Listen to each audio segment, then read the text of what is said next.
नमस्कार, अभिनंदन, स्वागत सब लोगों का जो इस समय हमारे साथ जुड़े हैं इस लाइव शो में रेडियो वितस्ता के फेसबुक पेज से। मैं हूं आपका रेडियो दोस्त भरत सोपोरी। आज एक बार फिर एक स्पेशल शो लेके आया हूं जो इस समय हमने शुरू किया। नॉर्मली हमारा शो 5 बजे शुरू होता है रविवार को। आज का शो हमारा स्पेशल शो है, इसलिए हमने आज इसको 6 बजे शुरू किया। आप सबका एक बार तहे दिल से शुक्रिया हमारे साथ जुड़ने का। और इसके साथ ही हम शुरुआत करते हैं रेडियो वितस्ता हम सफर जिंदगी का। हम आप सबकी जिंदगियों का हम सफर बनना चाहते हैं रेडियो वितस्ता के माध्यम से।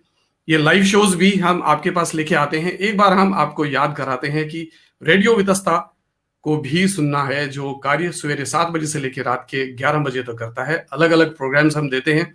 कुछ मुख्य बिंदु मैं आपको बता दूं, हर दिन हम सुबह 8 बजे राष्ट्रीय गान चलाते हैं। उसके साथ रेडियो वितस्ता का जो थीम है शुक्रिया जिंदगी, जो हमारे रेडियो वितस्ता के आत्मा कहे जाने वाले रमेश मराठा जी की आवाज में है, और जो उनकी सोच है, हम चाहते हैं कि उस सोच को हम समझें और उसको हम जिंदगी का अपना हिस्सा बना दें।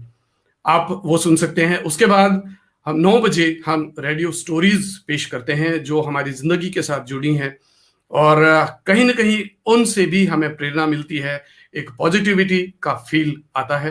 तो ये हमारी कोशिश है। और उसके बाद हमारी जो प्रोग्राम्स है वो पुराने फिल्मी गीतों पर आधारित है। बॉलीवुड की सुनहरी यादें और भी कई सारे कार्यक्रम है, जैसे कैंसर अवेयरनेस के ऊपर हमने प्रोग्राम्स दिए हैं, वो हम चलाते हैं। और कश्मीरी ब्रॉडकास्ट स्पेशली रविवार को और बृहस्पतिवार को दिन के 2 बजे होता है। और कुछ और भी कार्यक्रम है जिनके साथ हम अपने रूट्स के साथ जुड़ते हैं। और मैं आपको यही कहूं यहाँ पे, क्योंकि जो हमारी पहचान है उस पहचान को हमें बचाए के रखना है, और उस पहचान से ही दुनिया में हमारी जान पहचान भी बनेगी, और हमें कभी भी अपने रूट्स को अपने से अलग नहीं करना चाहिए।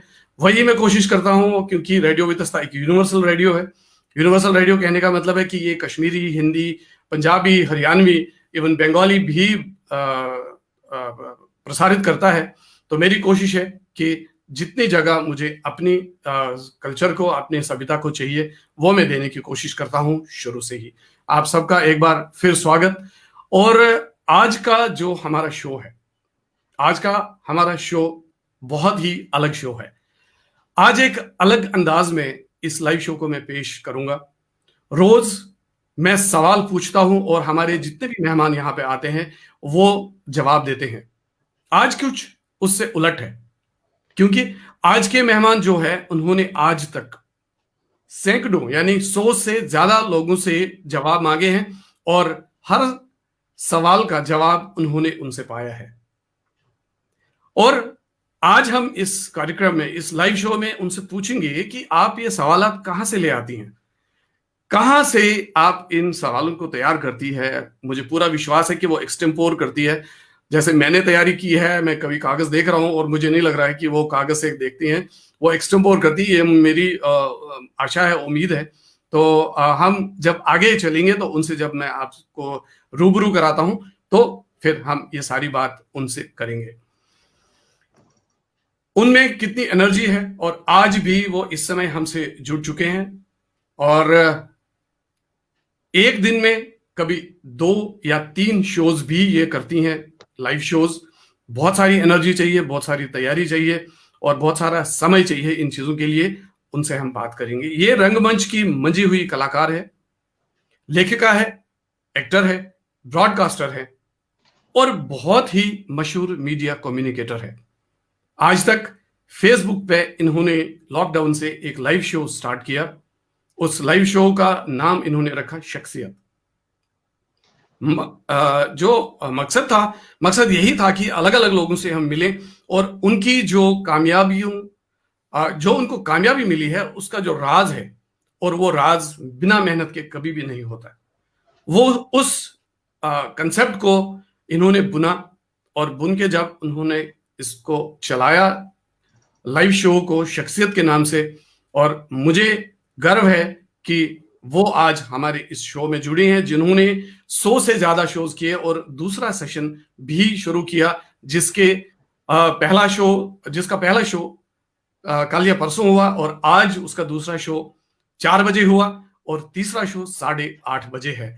और बीच का टाइम जो उनका चाय पीने का या रेस्ट करने का टाइम था वो हमने लिया।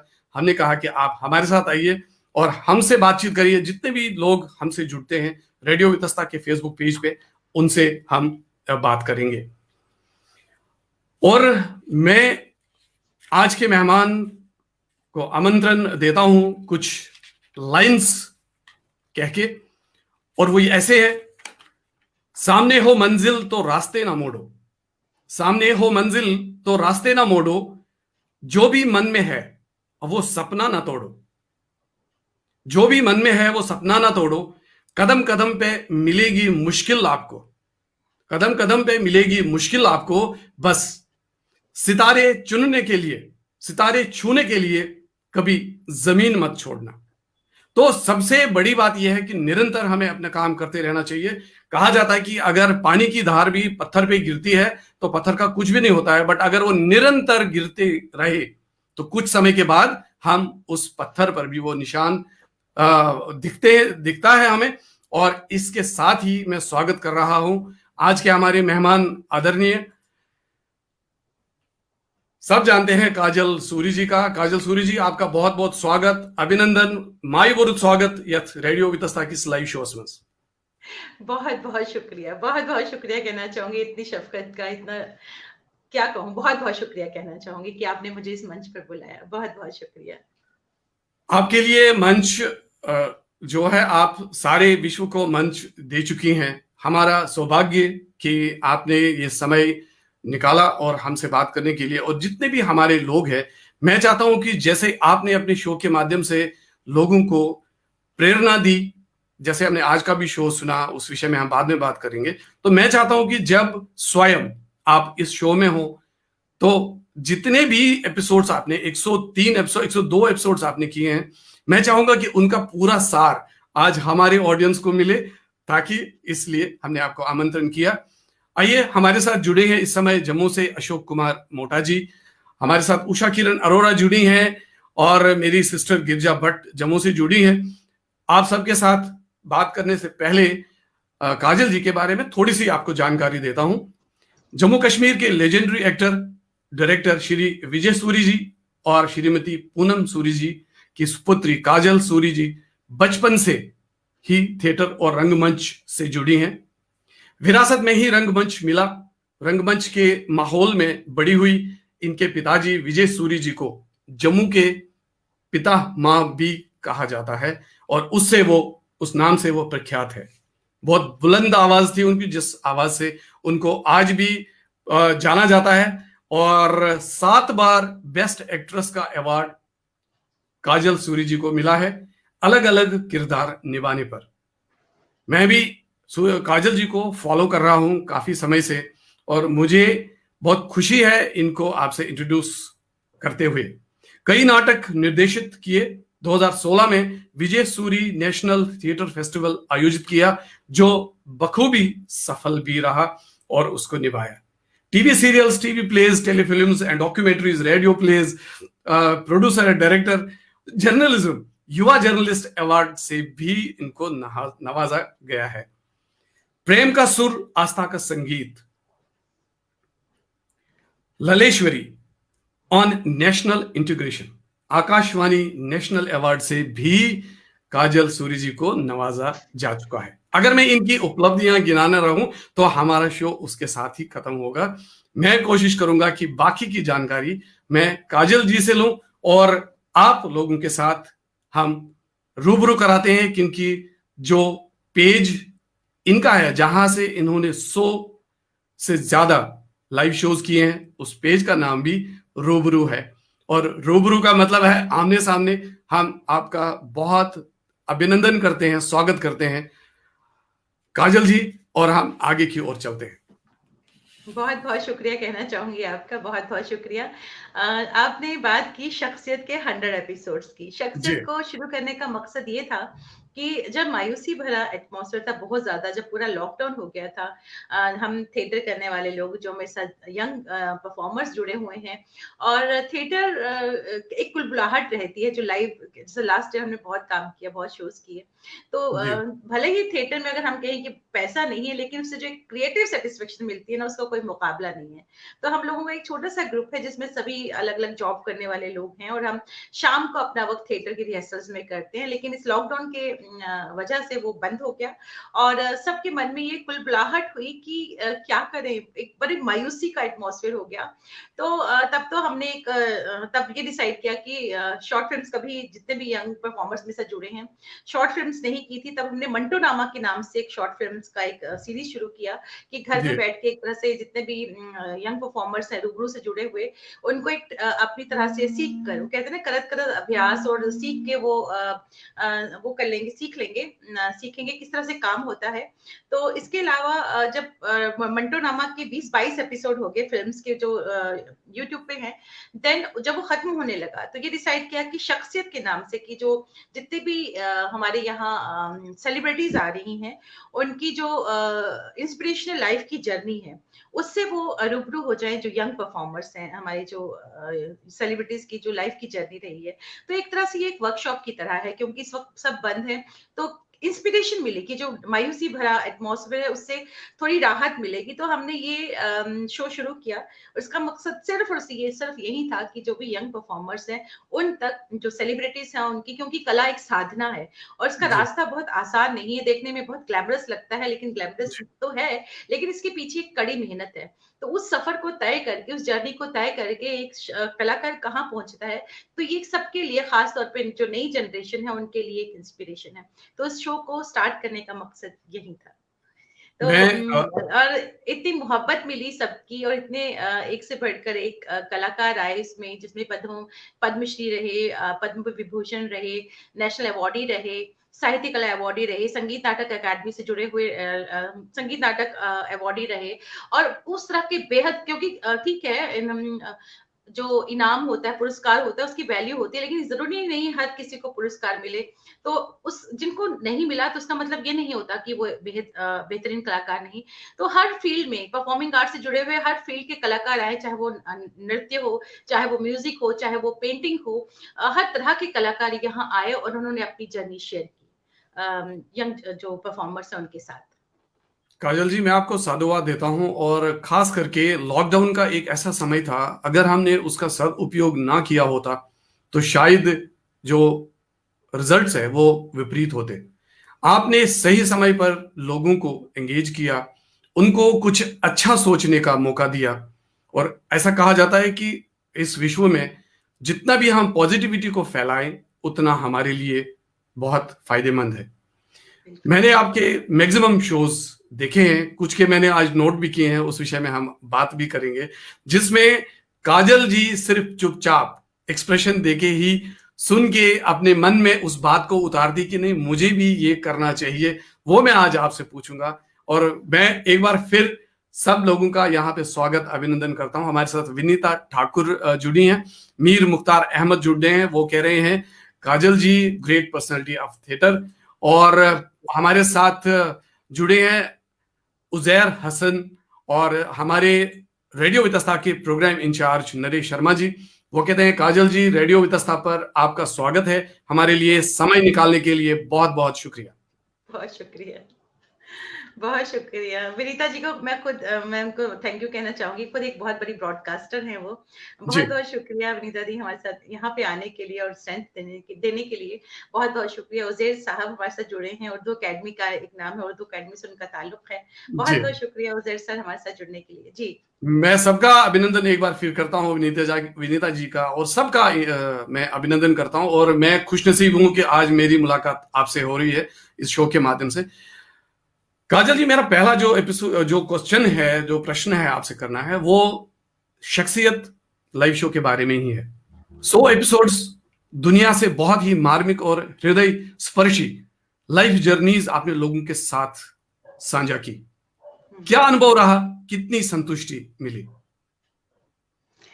अनुभव बहुत खूबसूरत रहा जिसको शायद शब्दों में बयां करना बहुत मुश्किल है। जैसा कि मैंने कहा कि कला का रास्ता बहुत आसान नहीं होता, ये बहुत मुश्किल है और देखने में बहुत ग्लैमरस लगता है कि नहीं बहुत रास्ता बहुत ग्लैमरस है और बहुत मुश्किल नहीं होगा सफर। तो जितने लोगों ने हमसे यहाँ अपनी जर्नी शेयर की, 100 लोग, 100 सेलिब्रिटीज आई इस शो में और एक से बढ़कर एक से बढ़कर एक। मैं ये नहीं कहूंगी कि ये बहुत बेस्ट था और ये बहुत बेस्ट था, एक से बढ़कर एक शख्सियतें यहाँ आई और उन्होंने जो अपनी जर्नी यहाँ शेयर की वो कमाल की थी। मैंने बहुत कुछ सीखा उनकी जर्नी से, मैं बहुत इंस्पायर हुई। जैसे आज की ही बात करते हैं, आज हमारे साथ गोविंद नामदेव साहब थे 6 बजे, कितने जी, जी। इंस्पिरेशनल जर्नी रही और सबकी जर्नी में एक चीज कॉमन थी और ये थी कि अगर आप में अंदर आपके अंदर डेडिकेशन हो, किसी काम को करने की ललक हो, एक पागलपन जो होता है, जुनून होता है, जो पैशन होता है, अगर वो हो आपके लिए तो कोई भी काम, कोई भी काम इम्पॉसिबल नहीं होता। यू कैन डू वंडर्स अगर आप कुछ भी कर सको। उसका एक example, recent example Govind Namdev ji जिनसे अभी 4 बजे मेरी बात हुई, जो उन्होंने अपनी जर्नी शेयर की, वो अपने आप में एक कमाल की बात है। उसी तरह हमारे शो में प्रतिमा कानन जी आई, किरण जी, सहगल जी आई, जोहरा सहगल जी की डॉटर, एक से बढ़कर एक शख्सियत है। नलिनी कमल जी, जिन्होंने मानसरोवर पर जब वहां पे उन्होंने एक नृत्य किया, और मानसरोवर पर नृत्य करना बहुत जी, आसान नहीं है। जी, जी। जितनी भी, क्योंकि 100 शख्सियतें हैं और सबके नाम लेना बहुत मुश्किल है। तो लेकिन सबकी जर्नी बहुत इंस्पिरेशनल रही। मैं फिर से कहूंगी कि मैंने उनसे बहुत सीखा, बहुत सीखा। जिसमें हमारे जम्मू के जो लोग हैं, क्योंकि जम्मू में बहुत टैलेंट है और जम्मू के लोग जो एक से बढ़कर एक लोग हैं जो काम कर रहे हैं, तो सबकी जर्नी बहुत इंस्पिरेशनल रही और सबको मिलाई। और अभी कल से हमारा सीजन 2 शुरू हुआ है, जिसमें कल फर्स्ट एपिसोड था, जिसमें हमारे साथ लेजेंडरी एक्ट्रेस थी रीटा जलाली, आज गोविंद नामदेव जी थे, और रात को 8:30 बजे आज हमारे साथ पद्मश्री प्रोफेसर विदुषी रीटा गांगुली जी होंगी। तो ये तो अपने आप में एक इंस्टीट्यूशन है जिनसे हमको सीखने को बहुत मिलता है और जी, हमारे जी। साथ जो नई नई जनरेशन है उनको सीखने को कितना मिलता होगा। काजल जी, यहाँ मैं 2 कमेंट्स ज़रूर लेना चाहूँगा। वो ये है कि नरेश जी कह रहे हैं कि काजल जी, क्या कुछ कहने के लिए कुछ बोलना ज़रूरी होता है क्या? नहीं,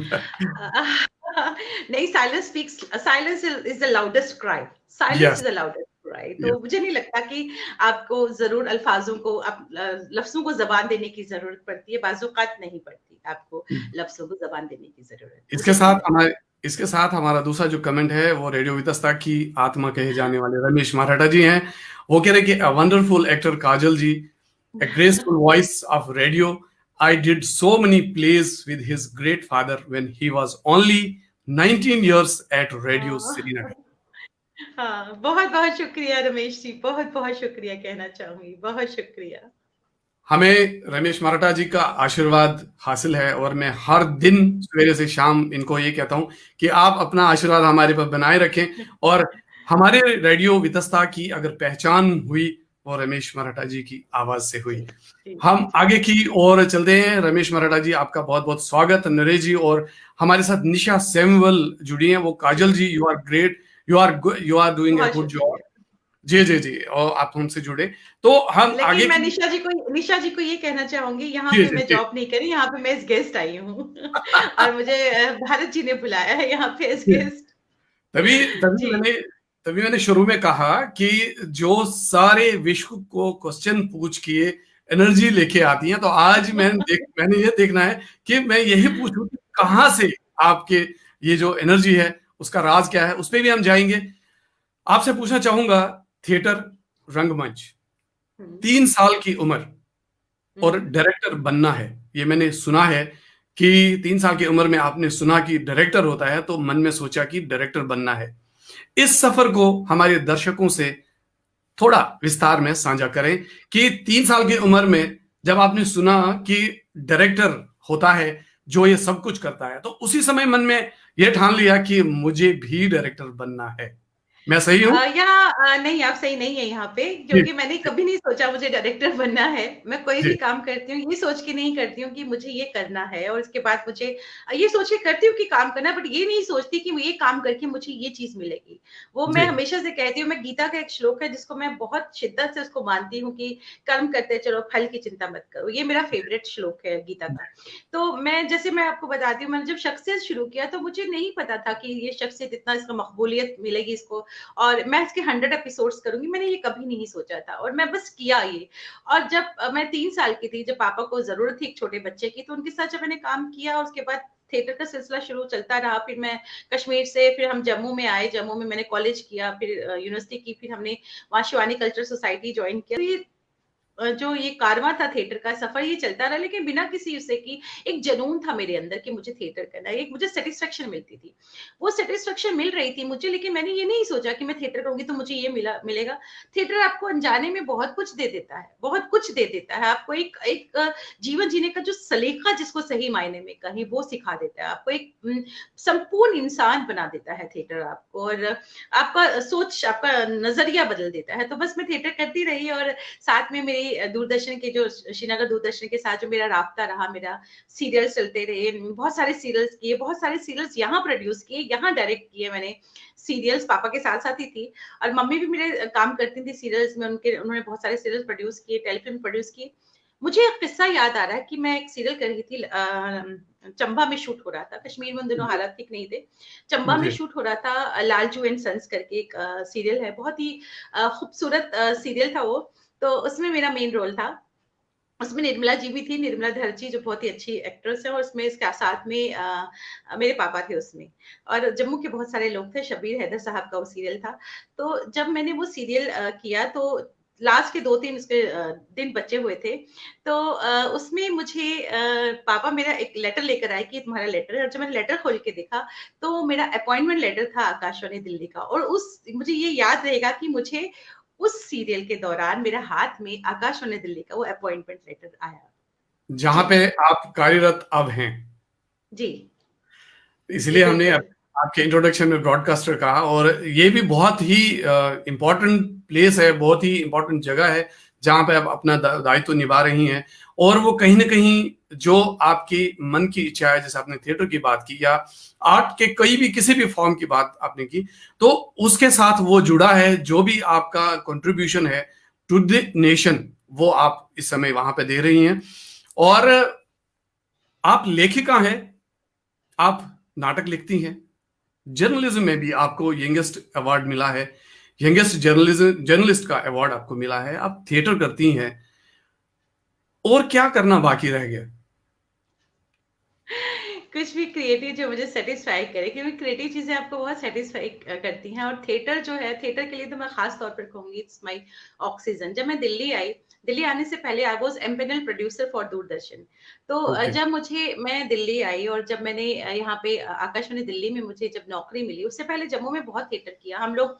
बिल्लू मंदिर है जम्मू में, वहाँ सुबह सुबह हम 5 बजे, क्योंकि ड्रामा फेस्टिवल में हमारे शोज होते थे, तो हम लोग सुबह 5 बजे, जम्मू की ठंड में हम लोग सुबह 5 बजे घर से निकलते थे। 6 बजे हम बिल्लू मंदिर पहुंचते थे, वहां वो जो उसका वहां पे आंगन था उसकी सफाई करते थे, पोछे लगाते थे, उसके बाद हम पूजा वूजा करके रिहर्सल शुरू करते थे, उसके बाद अपनी यूनिवर्सिटी अपने काम में चले जाते थे।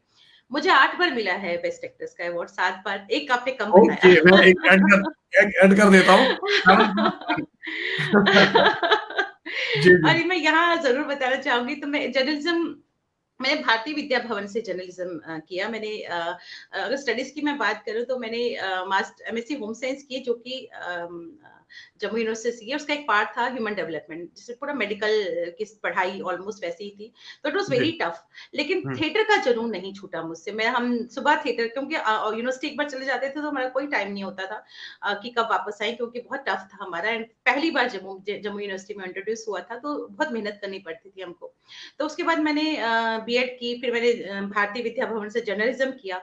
तो थिएटर तो चलता ही रहा, लेकिन सुबह का टाइम थिएटर होता था। फिर मैं जम्मू ओके। यूनिवर्सिटी में कल्चर सेक्रेटरी भी रही, बहुत काम किया, फिर अवार्ड मिले। जब मैं जम्मू आई, दिल्ली आई, दिल्ली में जब मैं आई, तो मैं किसी को नहीं जानती थी, तो मुझे समझ नहीं आया कि थिएटर एक ऐसी चीज, मैं सब कुछ छोड़ सकती हूँ, लेकिन क्योंकि एम्पेनल प्रोड्यूसर में रही थी, अब मैं जॉब में आ गई थी, तो मैं नहीं कर सकती थी वो वाला काम।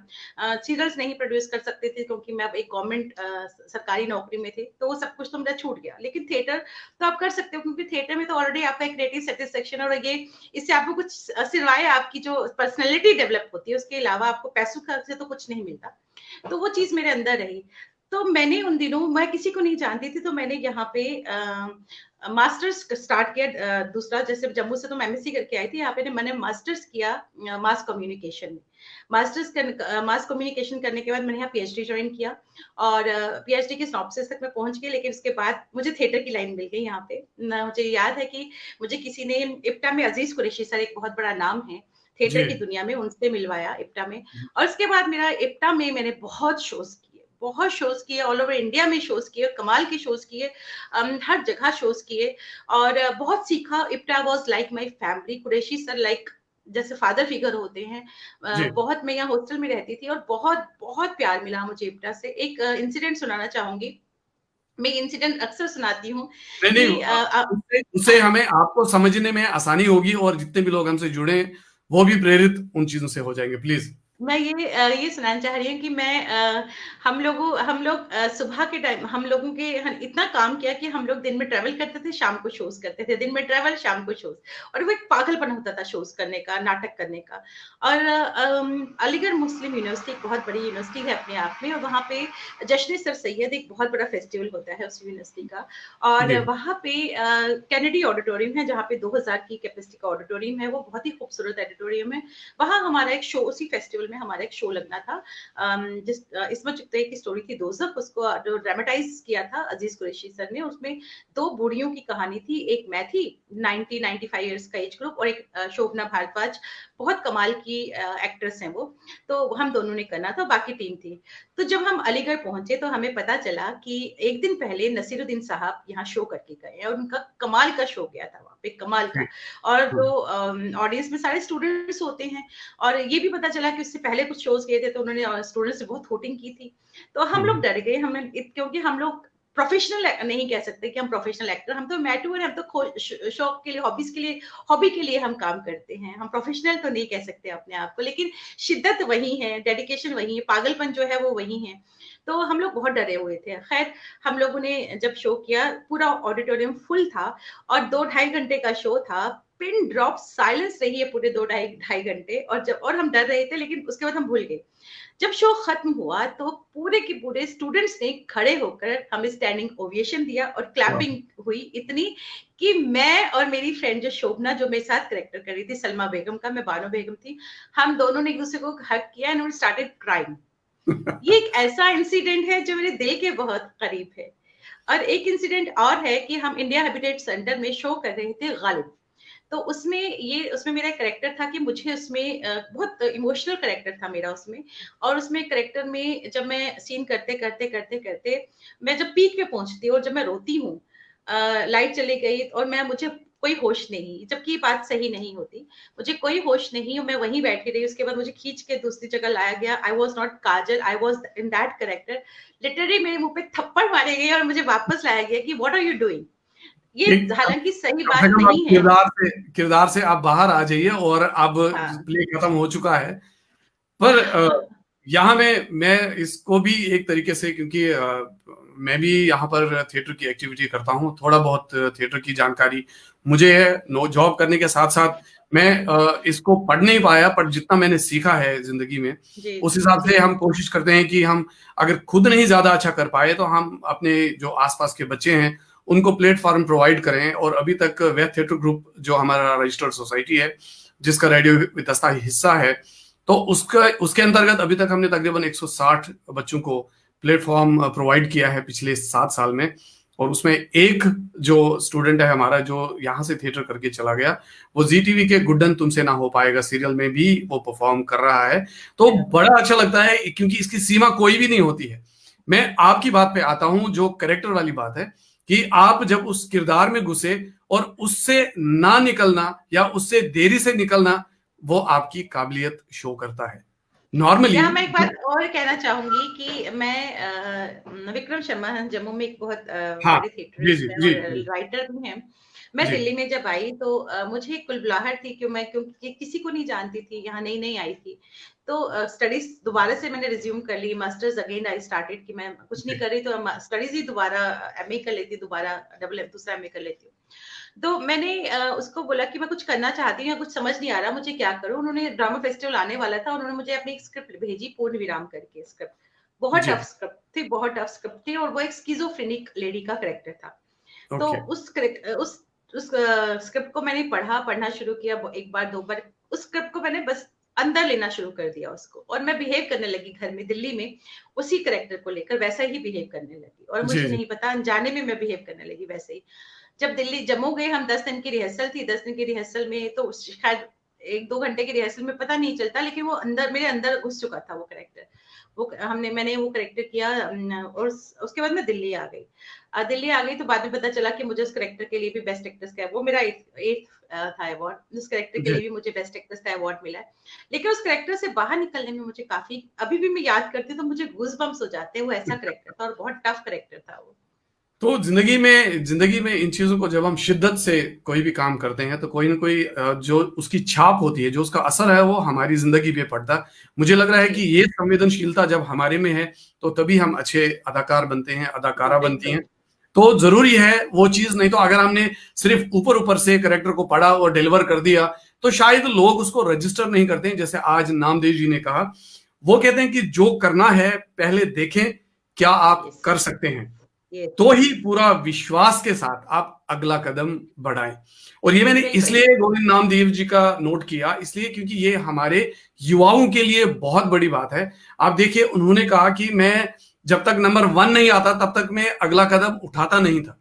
तो ये बिल्कुल, हमारे बच्चों में आज के डेट में, मैं ये मानता हूं कि युवा हमारे पास भी आते हैं, हमारे ग्रुप में भी आते हैं, तो कहीं ना कहीं जल्दबाजी होती है, 2 प्लेस कर दिया और उसके बाद उनको लगता है कि बस अब यस, हमारी यस, मुंबई इंतजार कर रही है। यस। उनको वो जो शो है वो देखना चाहिए था। जिन्होंने नहीं देखा, हम शेयर करेंगे उस लिंक को, ताकि वो उससे समझे। हम आगे की ओर बढ़ते हैं, क्योंकि मुझे पता है कि आपको अगली शो की भी तैयारी करनी है। जो बहुत जरूरी बिंदु है, मैं सिर्फ वही उससे पूछूंगा। और आज मेरे मन में खुशी है कि मैंने उस व्यक्ति उस महानुभाव से, या उस व्यक्ति से बात की कि जिन्होंने पूरे विश्व को क्वेश्चन किए। कहीं मैंने पढ़ा है कि जुनून के लिए जुनून चाहिए। यस, यस, वही बात आपने की। और यस। उसके साथ ही जुड़ा एक सवाल है कि जब भी आप काम करती हैं, ऐसा नहीं है कि आपकी अपनी जिम्मेदारियां नहीं है, आप वो जिम्मेदारियां भी निभाती हैं, और यहां पर भी आप काम करती है, आप अपना जॉब भी करती हैं, और चेहरे पे आपके स्माइल होती है। शायद ये हर एक पे नहीं होती है, जैसे मैंने कहा, एक्सप्रेशन से आप सब कुछ बताती हैं। और इससे संबंधित जुड़ा मैं प्रश्न करना चाहूंगा रेडियो प्लेज के बारे में। आपको पता है कि पिछले 1.5 साल से हम भी यहाँ पे थिएटर नहीं कर पाए, क्योंकि अभी ऐसी व्यवस्था नहीं है कि हम टीम मेंबर्स को बुलाएं, फिर रिहर्सल करें, क्योंकि अभी अलाउड नहीं है जहां पे हम रिहर्सल करते हैं। तो मैंने कुछ स्क्रिप्ट्स लिए हैं जो रेडियो प्लेज के लिए मैं छोटे छोटे 10 मिनट 15 मिनट के तैयार कर रहा हूं, जिसमें 3 या 4 कैरेक्टर है, ताकि हम स्टूडियो में उसको रिकॉर्ड करें और रेडियो पे इस प्लेस को चलाएं, ताकि थिएटर की एक्टिविटी हम जारी रखें। इसके साथ जुड़ा क्वेश्चन एक मैं आपसे पूछना चाहता हूं, मुझे मेरे लिए, ताकि मैं भी कुछ सीख सकूं आपसे। रेडियो प्ले किस तरह से इफेक्टिव बनता है? प्रेजेंटेशन का क्या अच्छा प्रोसेस है, उसका क्या तरीका होना चाहिए? सबसे पहले तो ये है, क्योंकि रेडियो जो प्लेस होते हैं सबसे टफ होते हैं, चाहे वो स्टेज हो, चाहे वो दूरदर्शन हो, चाहे वो Vanita di, thank you di, she is the best, बहुत कमाल की ब्रॉडकास्टर है, बहुत कमाल की ब्रॉडकास्टर। जो रेडियो नाटक है वो सबसे टफ है, क्योंकि आपने अपने शब्दों के जरिए सुनने वाले के सामने एक पेंटिंग सी बना देनी है, और बनानी है। बनानी होगी, और अगर वो नहीं इसको समझ आए तो वो चैनल चेंज कर लेगा, और यूर अ फेलियर। तो उसके यस। लिए सबसे जरूरी है कि एक तो आपकी स्क्रिप्ट इंटरेस्टिंग हो, आपकी स्क्रिप्ट अच्छी हो, आपके इफेक्ट जो है ड्रामा में, जो इफेक्ट हो वो बहुत सूटेबल हो, और वो जो लगे कनेक्शन, एक जो आपके दर्शक, जो आपके लिसनर है, उनको आपका नाटक कनेक्ट करे। आपके जो कलाकार हैं, रेडियो नाटक के जो कलाकार हैं, उनका जो वॉइस है, उनका जो डिक्शन है, उनका जो एक्सप्रेशन है वॉइस का, जो उनका वॉइस मॉड्यूलेशन है, वो कमाल का होना चाहिए। उसमें कोई कोई कोई वो नहीं होगा कि चलो चल जाएगा, कोई बात नहीं, उसमें कुछ नहीं होगा। You have to be perfect. Perfect तो सब जगह होना है, लेकिन बाकी जगह आपकी बॉडी लैंग्वेज, आपका मेकअप, आपका कॉस्ट्यूम, आपका सेट, ये चीजें हेल्प करते हैं। लेकिन रेडियो में सिर्फ और सिर्फ आपकी आवाज और आपकी सांसें, आपको ये पता चल करना है कि आपको ये, आपकी जो सांसों का इस्तेमाल है होता है एप्रोप्रिएट सांसें, वो आपको कहाँ रखनी है, आपने कहाँ लॉफ्टर देना है, आपको कहाँ कैसा म्यूजिक यूज करना है, आपको कहाँ, फॉर एग्जाम्पल मैं बताऊं, अगर हम किसी शादी का ही हमारा सीन हो तो हम उसके साथ जो आपका एप्रोप्रिएट म्यूजिक हो, कि कौन सी जगह ये शादी हो रही है, साउथ इंडियन है, वो नॉर्थ इंडियन है, किस तरह की शादी है, वो सारी चीजें आपको ध्यान में रखनी होंगी। तो यहाँ यानी मैं आपको बताती हूँ कि इनका एक बहुत ही क्लासिक प्ले है, इनका मोहन राकेश का बहुत ही क्लासिक प्ले है, आषाढ़ का एक दिन। तो वो हाँ, इतना खूबसूरत प्ले है, इतना खूबसूरत प्ले है। उस प्ले को अगर स्टेज पे करें तो 2-2.5 घंटे का प्ले है, लेकिन उस प्ले की जो रेडियो अडेप्टेशन है वो भी मोहन राकेश जी ने ही की है, और मैंने इस हम्म, नाटक को रिप्रोड्यूस किया है आकाशवाणी में। तो इतना खूबसूरत नाटक है वो, और उसमें अगर जैसे जो उसका पहला ही जो मलिका बोलती है कि आषाढ़ का पहला दिन और इतनी खूबसूरत, वो बिलावल जो भी इनका डायलॉग है, उसमें वो जो सारा जो आपने एटमॉस्फेयर क्रिएट करना है, वो आपको म्यूजिक से, आपको इफेक्ट से, आपको वॉइस के उतार चढ़ाव से क्रिएट करना है। तो ये चीजें बहुत जरूरी है। अगर ये चीजें नहीं होंगी, आपका जो लिसनर है वो आपसे कभी भी कनेक्ट नहीं करेगा। नहीं होगा। मेरी भी नहीं। बहुत मन की इच्छा है कि थिएटर को हमने स्टेज पर उसका मंचन किया है। मेरी बहुत कोशिश है कि मैं तभी ही रेडियो पे प्ले ब्रॉडकास्ट करूंगा जब वो उस लेवल का होगा, ताकि वो हमारे लिसनर को बांध ले। क्योंकि आवाजों का मकसद जो है वो बहुत सही आपने कहा। मैं उर्दू मैंने पढ़ी है, उर्दू मैं लिखना जानता हूँ, कश्मीरी भी पढ़ी है, लिखना जानता हूँ। और जब भी हम प्ले करते हैं तो बाकी भारतवर्ष में जैसे उर्दू में जे का शब्द है वो और किसी भाषा में नहीं है, जरूरत और जरूरत। तो मैं इन चीजों पर भी शुरू से ही मैंने थोड़ा सा कंट्रोल रखा है, बट फिर भी जब वो हमारी डायलिक्ट है, जो हमारी जिंदगी की आदत है, तो वो कहीं ना कहीं हम उसको कर देते हैं। आपने बहुत सही बोला। और मुझे ऐसा लग रहा है कि मुझे यहां पर भी नामदेव जी की, गोविंद नामदेव जी की बात याद आ रही है कि जब तक आप परफेक्ट ना हो तब तक आप उस काम को ना करें। आप सीखें, 2 बार 3 बार 4 बार सीखें, करें, उसको तैयार करें। और जब मैं पहला नाटक प्रसारित करूंगा तो मैं काजल जी को अवश्य इन्फॉर्म करूंगा, और मैं उनको ये कहूंगा कि आप मेरे क्रिटिक बनिए और आप देखिए कि इसमें क्या कमी है जो हम दूसरे रेडियो प्ले में पूरा करेंगे। जी। जी। आगे की ओर बढ़ते हैं। इस कार्यक्रम में एक बात मैं हमेशा अपने मेहमान से पूछता हूं, और हम जब इस जगह पर होते हैं, हम आपस में बात कर रहे हैं, हम लोगों के सामने बात कर रहे हैं, और यहां तक पहुंचने के लिए हमारे गुरुओं का बहुत बड़ा रोल होता है। बिल्कुल। मैं बिल्कुल। अपने माता पिता को प्रणाम करता हूं, उनकी वजह से मैं आज इस लायक हूं यस। कि मैं आपसे बात कर रहा हूं, आपसे कुछ पूछना चाहता हूं। जो काजल जी है, मैं उनसे रिक्वेस्ट करूंगा, अनुरोध करूंगा कि वो अपने गुरुजन का नाम लेके उनको इस रेडियो वितस्ता के फेसबुक लाइव के माध्यम से वो क्या कहना चाहती है। मेरे जो गुरु हैं, मेरे पापा मिस्टर विजय सूरी, जिन्होंने मुझे जी, हाथ पकड़ के डांट डांट के मार मार के सिखाया, और जी, लिखना भी उन्होंने सिखाया कि किस तरह से इस शब्दों का इस्तेमाल करते हैं। और जहां तक गाने की बात है, क्योंकि मेरी मम्मी थिएटर से भी जुड़ी हैं और म्यूजिक से भी जुड़ी हैं, म्यूजिक की वो लेक्चरर भी रही हैं, गाती भी बहुत खूबसूरत है। तो गाना मैंने उनसे सीखा, क्योंकि जब आप थिएटर करते हो तो एक थिएटरिस्ट को गाना भी आना चाहिए, और उसकी आवाज को भी, उसको वॉइस पे कंट्रोल होना चाहिए। तो ये मैं, मेरे पेरेंट्स ही हैं जो मेरे बिगेस्ट, जिनको मैं अपना गुरु मानती हूँ, उन्हीं से सब कुछ मैंने सीखा है।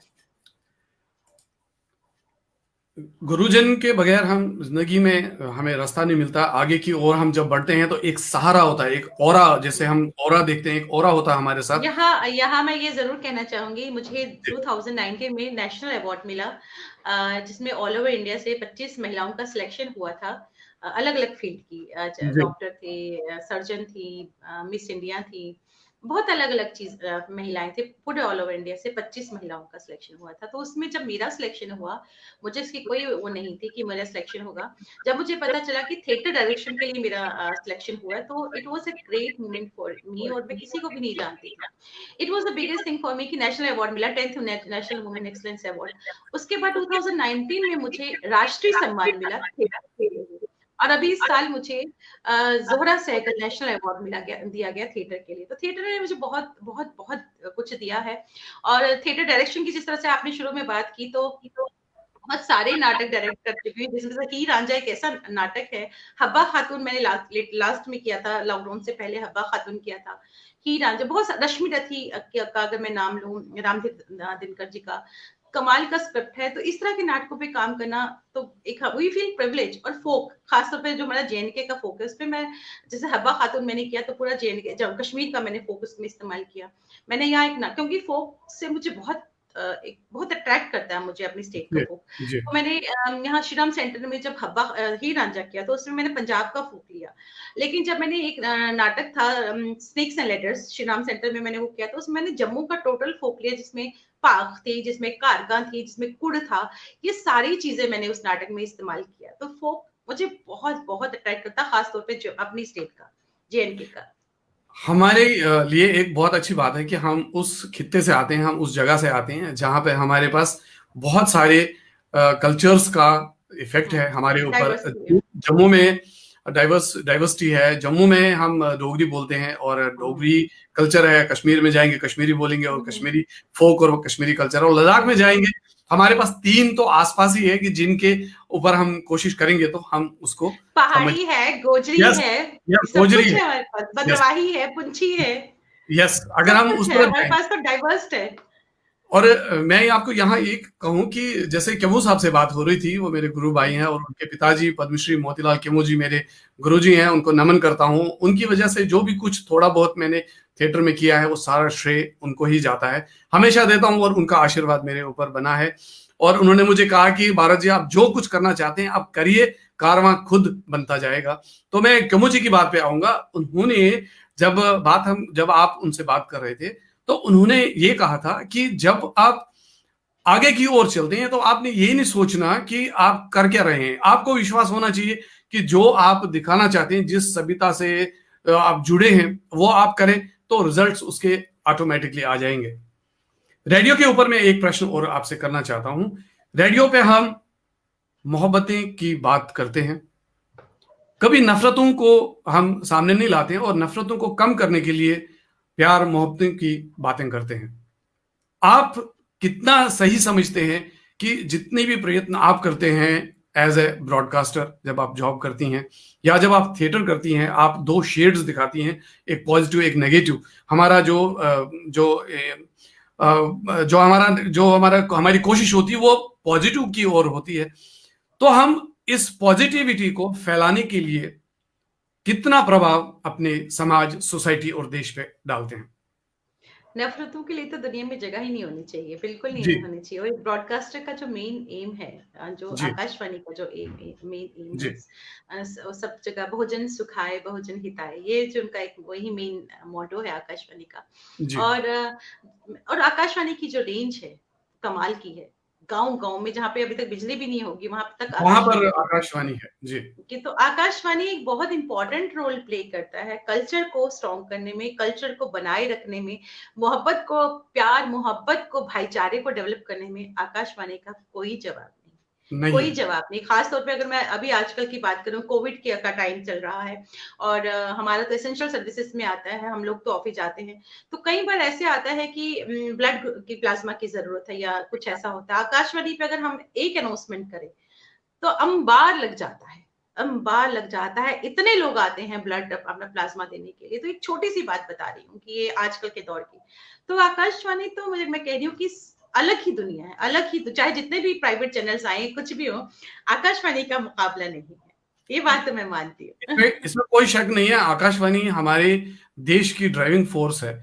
कोई जी भी जो ऑथेंटिक चीज है, मुझे भी सौभाग्य मिला है कि मैं ऑल इंडिया रेडियो दिल्ली में गया हूँ, मेरे दोस्त हैं वहां पे, मैं गया हूँ, और मुझे पता है कि जो वहाँ इंफ्रास्ट्रक्चर है, उस हाँ। इंफ्रास्ट्रक्चर के बाद जब हम लोगों तक पहुंचते हैं, हमारी आप लोगों की आवाज पहुंचती है, तो इसमें कोई शक नहीं है कि वो किसी चीज पर एशिया का भरोसा करें ना एशिया करें। का एशिया का सबसे बड़ा स्टूडियो नेटवर्क है आकाशवाणी दिल्ली में। Yes, yes, yes, I agree to that. और हम सैल्यूट करते हैं उस पूरी संस्था को और जो। एक चीज और, हेरिटेज बिल्डिंग में आता है, जो पुराना ओल्ड ओल्ड बीएच है, वो हेरिटेज बिल्डिंग में आता है, जो अंग्रेजों ने बनवाया था। और इसी बिल्डिंग में महात्मा गांधी 12 हाँ जी, नवंबर जो भी सन था उसमें आए थे। मैं गया हूँ और वहां भी मैं गया हूँ, जी मैंने विजिट किया वहां पे। इसके साथ ही आपके शो में एक बहुत ही काबिल ब्रॉडकास्टर आई थी, सुमन पाल जी। जी कल जो आपका 100th एपिसोड था, जी बिल्कुल। उन्होंने कहा आप जब बच्चों का प्रोग्राम कर रही थी, जी। तो उनके निर्देशक जो थे उन्होंने कहा कि चलो हमारे पास और भी बाकी युवा हैं, उनको भी हमें हाँ, चांस देना चाहिए। तो उन्होंने एज यूजुअल सोचा कि चलो काजल जी ने 8 हाँ, शोज किए, 2 शो हम हाँ, किसी हाँ। और को बुलाते हैं, फिर काजल जी को बुलाएंगे। तो उन्होंने एक बात वहां पे की, जब बच्चे आए उन्होंने बोला काजल दीदी नहीं है, और बच्चे स्टूडियो में नहीं गए, वो बाहर ही रहे। इसके बारे में थोड़ा बताएं, क्या महसूस था और कैसा लगा नहीं, कि मैं ये कहूँगी सब तो ख़ैर, लेकिन ये रूल है कि आप अगर काम कर रहे हो, आप एक वो होता है कि आपको इतनी ड्यूटी से ज़्यादा जो भी कैजुअल होते हैं, उससे ज़्यादा ड्यूटीज़ नहीं कर सकते। तो ये तो जो कुछ रूल्स होते हैं, और जी, इन जी। रूल्स के अकॉर्डिंगली तो गवर्नमेंट जॉब में ऑफिसेज़ में चलना ही पड़ता है। जी, जी, जी।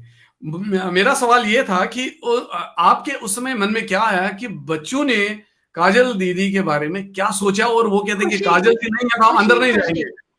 जो खुशी उस वक़्त मिली उसका तो मैं शब्दों में क्या बयाँ करूँ, जिसे कहते हैं नहीं कुछ बातें आप चुप कह के बहुत खूबसूरती से बयाँ कर सकते हो, लेकिन उस वक़्त मुझे बहुत ही खुशी मिली कि इतनी मोहब्बत जो मिलती है ना, वो वाक़ई किसी भी वो एक बहुत बड़ा आपके लिए अवार्ड है, बहुत बड़ा वही अवार्ड है वो। सबसे बड़ा एज़ाज़ वही है हम सबके लिए। और बिल्कुल। सरला मेहता जी जुड़ गए हैं हमारे साथ। सरला जी आपका बहुत-बहुत बहुत-बहुत शुक्रिया। स्वागत है। डॉक्टर हैं और कमाल की एक्ट्रेस हैं, आकाशवाणी से जुड़ी हुई हैं, बहुत-बहुत थैंक यू कहना चाहूँगी सरला जी सरला आपको। जी के बारे में आपके मुख से मैंने हर शो में हमेशा सुना है, और वो हमेशा जुड़ी रहती हैं। सरला जी आपका बहुत बहुत स्वागत रेडियो वितस्ता के इस लाइव शो में। और आज हमारे मेहमान तो मुझे लग रहा है मैं ही हूँ, और आज भी जो होस्ट है वो काजल जी ही है। और हमारे साथ जुड़े हैं अब्दुल रशीद वानी, ये मेरे क्लास फेलो हैं कश्मीर से। वो कहते हैं कि जी, very good going, keep it up. और काजल जी, अभी हम कोशिश करेंगे कि आप को हम आज ज्यादा देर इस शो में नहीं रोकेंगे, क्योंकि अभी आपको जी, अगली तैयारी भी करनी है। पर कुछ मेरे मन में कुछ 2-3 और बातें हैं, वो मैं पूछूं आपसे, और उसके जी, बाद अगला प्रश्न जी। मैं आपसे करूंगा। एजाज, प्राइजेस, इनाम, हुँ, सम्मान हुँ। कितना जरूरी है, और कितनी ऊर्जा हमें इससे मिलती है, और क्या ये हमारे मनोबल पर असर करता है? बिल्कुल, मैं ये एक चीज़ तो ये ज़रूर कहूँगी कि जैसे शख्सियत की मैं बात करती हूँ, लेकिन मैं ये बात भी हमेशा कहती हूँ कि हर इंसान अपने आप में एक शख्सियत है। जी, हर इंसान अपनी लड़ाई खुद लड़ता है। हर जी, इंसान अपने आप में एक कहानी है। एवरी जी, story is us. That is the things जो मैं मानती हूँ। और अवार्ड्स वाक़ई आपकी हेल्प करते हैं, दे कीप्स यू गोइंग। आपको पैसा इतना वो नहीं करता, जितना आपको अवार्ड्स मिलने पे खुशी मिलती है, और आपके अंदर ये एनर्जी आती है कि आपको और अच्छा काम करना है, आपको और अच्छा काम करना है। तो ये अवार्ड्स तो आपको they keeps you going, they just keeps you going. इस समय आप मुझे याद है कि अभी पंजाबी एकेडमी दिल्ली में एक फेस्टिवल हुआ था विमेन डायरेक्टर्स का। तो उन्होंने नॉर्थ इंडिया से 5 महिलाओं का सिलेक्शन किया था एज़ अ विमेन डायरेक्टर, जो उनके लिए काम करना था जिन्होंने। तो उनमें से एक मैं भी थी। मुझे भी उन्होंने चूज़ किया था। तो ये भी किसी अवार्ड से कम नहीं है कि नॉर्थ नहीं, इंडिया में इतने लोगों का सिलेक्शन किया, उसमें एक आप भी हैं। ये भी आपके लिए एक अवार्ड ही है।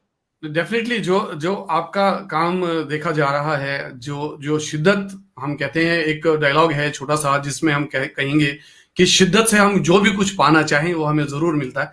तो वो बिल्कुल। शिद्दत आप में है, जैसे जुनून फॉर जुनून मैंने कहा, जुनून के लिए जुनून चाहिए, वो है आप में। और उसी चीज और जो स्माइल आपके मुख पर है, वो कहीं ना कहीं बहुत कुछ बयां करती है उस मेहमान के लिए भी, और उसको कंफर्टेबल भी करती है, ताकि वो बहुत अच्छे से बोल पाए। पर आपके शो में तो इतने बड़े कलाकार हैं, तो मुझे नहीं लग रहा है कि हम हमारे शो में अभी उस लेवल पे हैं कि हम उनको बुला पाए। नहीं, खैर, मैं आपसे भी ये बात मैं बोल चुकी हूँ कि हर इंसान अपने आप में एक कलाकार है, क्योंकि हर जी, इंसान अपनी लड़ाई खुद लड़ता है।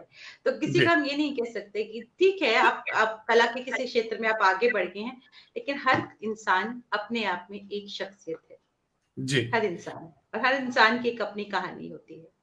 काजल जी एवरी स्टोरी आपकी इज़ अस। काजल जी आपकी फरमाइश आई है हमारी नरेश शर्मा जी की ओर से। वो कहते हैं कि कुछ गुनगुनाएंगे काजल जी रेडियो वितस्ता के श्रोताओं के लिए। आज पूछता हूं शर्मा जी, देखते हैं, कुछ न कुछ तो करना ही पड़ेगा। अब आपने अगर सोचा है, आपके मन में आई है ये बात, तो जरूर, अगर आज आप मेरे साथ शो में होते तो हम दोनों ये सवाल करते हैं। आपने सवाल वहां से किया, आपके बदले मैं ये सवाल करूंगा। उससे पहले मैं आपसे ये पूछना चाहूंगा कि इस समय जितने भी आप इन शोज के बगैर थिएटर और बाकी जो प्रोजेक्ट्स कर रहे हैं, किन के साथ और क्या प्रोजेक्ट्स क्या ऐसे हैं जो अभी अंडर प्रोसेस है जिन पे आप काम कर रहे हैं? मैं आपको बताऊँ कि हम थिएटर ही करते हैं दिल्ली में और हम लोग प्रोफ़ेशनल नहीं हैं, हम लोग एक ग्रुप है जो अलग-अलग जॉब करते हैं और शोज़ करते हैं, खुद इकट्ठे मिल के करते हैं। तो जी, वो तो अभी आजकल नहीं हो रहा, लेकिन जी। आकाशवाणी तो मेरा प्रोफ़ेशन है एंड आई एम जी, ब्लेस्ड जी। कि जो जी, मेरा पैशन है, नाटक मेरा जी, पैशन है और नाटक ही मेरा प्रोफ़ेशन है, आकाशवाणी में मैं नाटक ही देखती हूँ। तो ऑफ़िस तो चलता ही है, बाकी जी। शख्सियत चल रहा है। शख्सियत चल रहा है, बड़े अच्छे से सरला जी कह रही हैं, शिद्दत है काजल में हर काम के लिए और एंडोर्स बहुत कर रही शुक्रिया। हैं एंडोर्स कर रही हैं और कहीं न कहीं सरला जी हम भी एनर्जेटिक हो जाते हैं जब हम आप लोगों को काजल जी के शो में देखते हैं और जब आप कमेंट्स करते हैं, आपके बारे में जब पता चलता है तो हमें भी एनर्जी मिलती है। हमारे मुझे साथ स्ट्रेंथ हम मिलती है, मुझे बहुत स्ट्रेंथ मिलती है जब सरला जी और बाकी जो व्यूअर्स में हमारे मेरे शो में होते हैं, तो ये जो व्यूअर्स होते हैं वो आपको एक बहुत मॉरल सपोर्ट देते हैं and I am very thankful to them. जी। जी। संजय तिक्कू जी है जम्मू से, वो कहते हैं कि मैं नेत्रा तिक्कू, नमस्कार मैडम जी, my dream to perform on Akashvani. Netra Tikku एक स्पेशली एबल्ड चाइल्ड है, उन्होंने हमारे साथ भी ये शो यहाँ पे किया है। वो एक सिंगर है जम्मू से और ये इनके पिताजी हैं संजय तिक्कू जी। वो ये कहती हैं कि मैं नेत्रा तिक्कू, नमस्कार मैडम जी, my dream to perform on Akashvani. तो नेत्रा जरूर जब आप दिल्ली की ओर चलेंगे तो आप मेरे से काजल जी का नंबर मांगिएगा तो मैं आपको दे दूंगा, आप इनसे कांटेक्ट कर दीजिएगा। जी, नरेश शर्मा जी कह रहे हैं आपकी आवाज जो है वो बहुत ही खूबसूरत है, बेहद खूबसूरत बहुत है। शुक्रिया, बहुत शुक्रिया। और जब नरेश शर्मा जी यहाँ आवाज देते हैं तो वो शुरू ही इससे करते हैं कि आवाज की दुनिया के तो वो आवाज को अच्छे से पहचानते हैं। हमारे साथ मुनीश पुंज जुड़े हैं जो अंबाला से है। प्रोग्राम के एंड में एक सॉन्ग रेडियो वितस्ता के लिए, हम सबके लिए, और ये फरमाइश तो आई और सरला जी भी कह रही हैं सच में। अब मैं अब मैं समापन की ओर हूं इस कार्यक्रम में। जी। मेरा मन नहीं करेगा इस कार्यक्रम को समाप्त करने का। क्यों? बहुत ही सार्थक चर्चा हो रही है, पर आपको आगे भी जो जिम्मेदारी है उसके लिए भी आपको थोड़ा टाइम चाहिए बीच में। मैं आपको मैं सभी जितने भी व्यूअर्स हमें देख रहे हैं उनको उनसे भी ये कहना चाहूंगी कि अगर वक्त हो तो हमारा शख्सियत आज रात को 8:30 बजे है रूबरू के पेज पर, रूबरू पेज जिसमें पर। रूबरू थिएटर के पेज पर, जिसमें हमारे साथ जुड़ेंगी पद्मश्री प्रोफेसर विदुषी रीता गांगुली जी, जो बेगम अख्तर साहिबा की आखिरी डिसाइपल रही हैं। तो जी, जी। जुड़िएगा हमारे साथ अगर आप लोगों के पास वक्त हो। जी, जी, मैं एक बार फिर कह दूंगा जो काजल जी कह रही हैं, आपको फेसबुक में जाके रूबरू थिएटर सर्च करना है, उस पेज को आपने लाइक करना है। तो जब काजल जी लाइव होंगे और वहां पे काजल जी होस्ट होंगी, अभी इस समय हमारी ये आदरणीय मेहमान है, और जब आप उस शो को देखेंगे तो आपको पता चलेगा कि उस शो में बहुत सारे पूरे देश के और विदेश के लोग जुड़ते हैं और बहुत कुछ सीखने को वहां मिलता है। मैं काजल जी अब आपको काम से लेके आपकी निजी जिंदगी पर ले आता हूं। जब आपने 100वां एपिसोड किया उसके बाद आपने कहा कि जब आपने शख्सियत का पहला शो किया था उसमें निर्मला दर्जी आपकी गेस्ट थी, जी। और 101वां शो यानी कि दूसरा सेशन का आपने पहला शो किया पहला उसमें शो। निर्मला दर्जी थी। तो ये मैंने कल ही नोट किया था जब वो शो चल रहा था। निर्मला दर्जी ने जब आपके पिता का जिक्र किया, हम्म। आप बहुत उस समय भावुक हुई। आपने कहा कि मेरे शब्द इस समय नहीं हुए। और कितना अच्छा लगता है जब हमारे पिताजी हमारे माताजी के बारे में उनका अच्छा किया हुआ हमारे लिए कितना वो इंपॉर्टेंट होता है, और किन यादों में आप उस समय गई थी।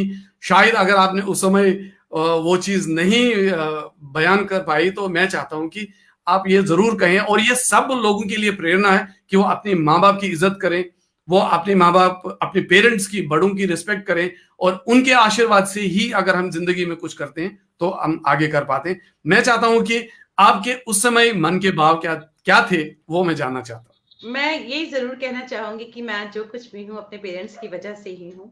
उन्हीं की वजह से मैं आज यहाँ पे हूँ और मेरे जो पापा हैं श्री विजय सूरी, उनको जम्मू में जम्मू कश्मीर एज़ लेजेंड के तौर पर कहा जाता है, क्योंकि J N K academy for art cultural languages में जहाँ सारे लेजेंड्स की पिक्चर लगी है, उसमें मेरे पापा का भी एक नाम है। और जी, जम्मू में बहुत सारे लोग, चाहे सिनेमा से जुड़े हों, रंगमंच से जुड़े हों, टेलीविज़न से जुड़े हों, वो मेरे पापा को गुरु मानते हैं और मेरे तो खैर वो गुरु हैं ही। तो इसलिए जब जब जो भी मेरे पापा के बारे में जब बात करते हैं तो वो मेरे बहुत ही इमोशनल मोमेंट होता है, बहुत ज़्यादा इमोशनल मोमेंट होता है मेरे लिए और एक प्राउड फील होता है कि मैं उनकी डॉटर हूँ और मेरे साथ-साथ वो बहुत सारे लोगों के गुरु हैं। जैसे निर्मला जी ने भी कहा कि हमें पिता का प्यार भी मिला और काम भी किया हुँ, और सिखाया भी। हुँ, तो ये एक बहुत बड़ी चीज़ होती है। मैं भी ऐसा महसूस करता हूँ जब मेरे पिताजी के बारे में, क्योंकि निर्वासन के हमारे 31 साल हो गए, 30 साल पूरे हो गए, हम 31वें साल में हैं और हम उस धरती पे अभी तक रहने के लिए, बसने के लिए नहीं जा पाए। तो हमारे पिताजी, हमारे पेरेंट्स को वहाँ के लोग जानते थे। आज भी मुझे अगर अपने पिताजी के बारे में कोई भी बात कहता है तो मैं वाक़ई उस समय भावुक होता हूँ, क्योंकि बहुत कम लोग हैं जो उनको जानते हैं। जहाँ पे हमने ये 30 साल गुज़ारे, वहाँ पे उनकी जो जानकारी है लोगों को नहीं है।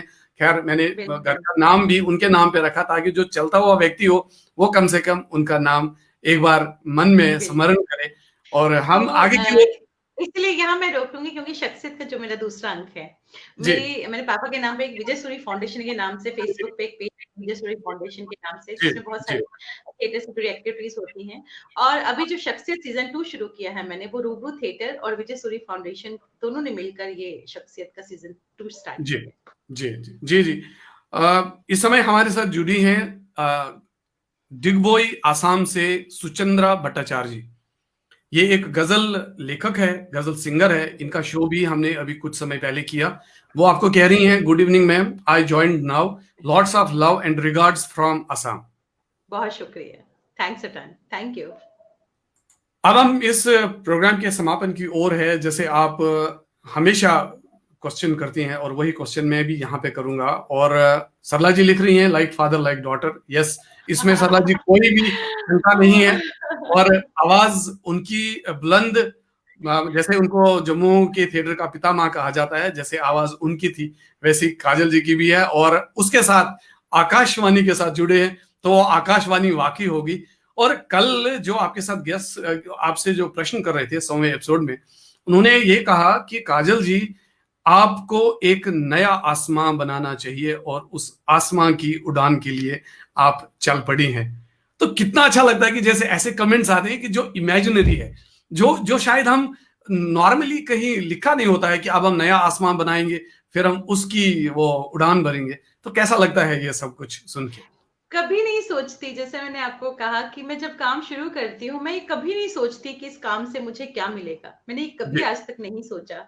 मैं जी, हमेशा, जैसे मैंने आपको फिर कहूँगी कि मैं स्ट्रांगली इस बात में बिलीव करती हूँ कि कर्म करते चलो, फल की चिंता मत करो और कोई भी काम अगर मैं लेकर चलती हूँ, तो मुझे मैं नहीं सोचती कि इस काम से मुझे ये मिलेगा। मुझे यहाँ किरण विदुषी किरण सहगल जी, ज़ोहरा सहगल की डॉटर हैं, बहुत बड़ा नाम है, पद्मश्री हैं। तो जी, उनसे मेरी जब बात हुई तो उन्होंने मुझे एक बहुत ही खूबसूरत बात कही, वो मैं यहाँ ज़रूर कहना चाहूँगी कि एक वक़्त आता है जब आपको लगता है कि आप बिल्कुल अकेले हो। आपके साथ लोग नहीं हैं, कोई नहीं है आपके साथ काम करने के लिए। तो जब आपको तब लगता है कि आपके साथ जब कोई नहीं है, तो देयर इज़ ऑलवेज़ लाइट। एक अंधेरी गुफ़ा के बाद एक रोशनी होती है। तो जी, जी, वो चीज़ होती है, लेकिन कीप ऑन गोइंग एंड जो आपका एक पैशन है उसको कभी भी मरने मत दें और जी, पॉजिटिविटी जो है उसको कभी भी हमेशा जिंदा रखें, क्योंकि थिएटर जो है इटसेल्फ इज अ मेडिटेशन, जी, इबादत है थिएटर। इबादत कोई है। भी परफॉर्मिंग आर्ट, चाहे वो राइटिंग हो, चाहे वो सिंगिंग हो, चाहे वो म्यूजिक हो, चाहे वो कोई भी परफॉर्मिंग आर्ट अपने आप में एक मेडिटेशन है और ये वक्त बहुत सही है अपनी हॉबीज को जिंदा करने के लिए, क्योंकि भाग दौड़ बड़ी जिंदगी में हम कहीं पीछे रह गए थे, मशीन बन गए थे और हमें शायद ऊपर वाले ने फिर से मौका दिया कि रुक जाओ और अब इतना मत भागो। तो अपने आप को इंट्रोस्पेक्शन, लेकर, हाँ, हाँ, इंट्रोस्पेक्शन करो कि हम क्या कर सकते बिल्कुल, हैं। बिल्कुल। जैसे फरमाइश आई है कि काजल जी से वो कुछ सुनना चाहते हैं, वो हम ज़रूर सुनेंगे और उसके साथ ही इस प्रोग्राम का, इस लाइव शो का हम समापन करेंगे। बट उससे पहले हमारी एक प्रथा है इस कार्यक्रम में, मैं चाहता हूँ कि जो वीर जवान हमारे देश की रक्षा करते हैं, जिन वीर जवानों ने अपनी प्राणों की आहुति दी है देश की सुरक्षा के लिए और जो इस समय बॉर्डर पर तैनात है, कार्यरत है, जिसकी वजह से हम सुरक्षित हैं, आप उनके लिए क्या कहना चाहेंगे? एक ही वर्ड कहूँगी, सैल्यूट। जी। सैल्यूट, उसके अलावा क्या कहूँ? सैल्यूट से बड़ा क्या क्या हो सकता है? सैल्यूट से थैंक यू बड़ा सो कुछ नहीं मच। हो सकता। थैंक यू सो मच, क्योंकि उनको हम हमेशा याद करते हैं और हमेशा हमारे मन में उनके लिए बहुत सम्मान और आदर है। और मैं इस शो सैल्यूट। के माध्यम से हमेशा कहता हूं कि हम और पूरा देश आप लोगों के साथ है। और इसके साथ ही मैं चाहूंगा आपसे इजाजत। और उससे पहले, आपको जाने से पहले, जो शर्मा जी ने और बाकी लोगों ने फरमाइश की, आप कुछ सुनाइए और उसके बाद हम इस प्रोग्राम का समापन करेंगे। कश्मीरी या डोगरी? जो आपको, जो आपके मन के नजदीक है। अगर आप डोगरी सुनाएंगे, मुझे लग रहा है कि उसका कुछ अंश यहाँ के लोगों को भी समझ आएगा। जी, कश्मीरी भी सुनेंगे अगली बार, पर इस समय डोगरी में हो तो बहुत अच्छा रहेगा। डोगरी का फोक है, वही जी जी सुनाऊंगी। मेरा जी बहुत फेवरेट है, वही सुनाती हूँ। Please please. आ,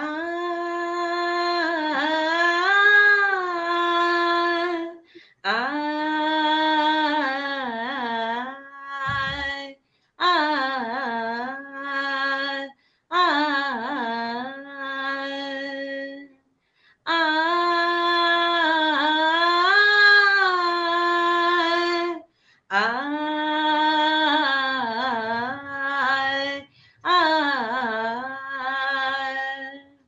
चनमाड़ा चढ़या ऊपर रजोरिया, चनमाड़ा चढ़या ऊपर रजोरिया, बनी जाया पखरुते मिली जाया चोरिया, बनी जाया पखरुते मिली जाया चोरिया, मिलना जरूर मेरी जान हो,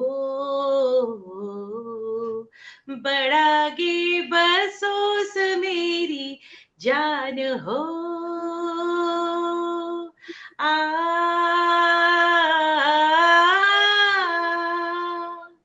आ,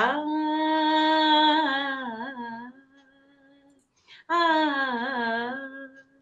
बहुत खूब, बहुत खूब, ऑसम। और इसके साथ ही मुझे जिज्ञासा रहेगी, काजल जी से जब हम दोबारा रूबरू होंगे तब कश्मीरी आपको जरूर गाना पड़ेगा, क्योंकि वो मेरी मदर टंग है। मैं चाहता हूं कि मेरी मदर टंग लास्ट में हो, और सबसे पहले मैं बाकी कल्चर्स का रिस्पेक्ट करूं, उनका सम्मान कर दूं। और हमारे साथ जितने भी लोग जुड़े हैं वो आपको कह रहे हैं, संजय तिक्कू जी कह रहे हैं, हेड्स ऑफ काजल जी।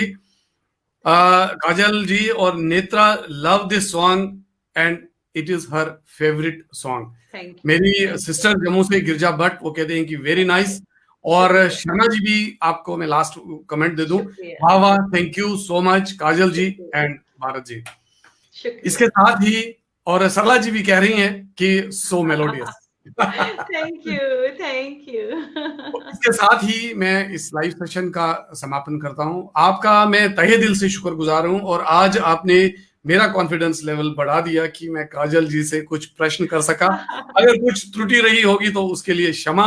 अगली बार बहुत कोशिश करूंगा शुक्रिया, कि परफेक्टली आऊं और आपको, बहुत शुक्रिया। आपका अभिनंदन करूं। थैंक यू सो मच यहाँ पे आने थैंक के यू, लिए। थैंक यू, धन्यवाद। Thank thank you, thank you, thank you.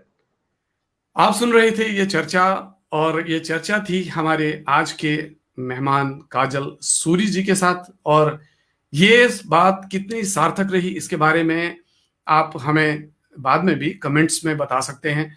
और मुझे आशा है कि जब हम किसी व्यक्ति के साथ बात करते हैं और उसके जीवन के बारे में हम जानते हैं, तो एक अलग सी पहचान होती है, हमें भी बहुत कुछ सीखने को मिलता है। और इसके साथ ही मैं इस प्रोग्राम का करता हूं समापन। मेरी ओर से, रेडियो वितस्ता परिवार की ओर से, मेरे परिवार की ओर से आप सबको बहुत बहुत शुभकामनाएं। नमस्कार, जय हिंद, जय भारत।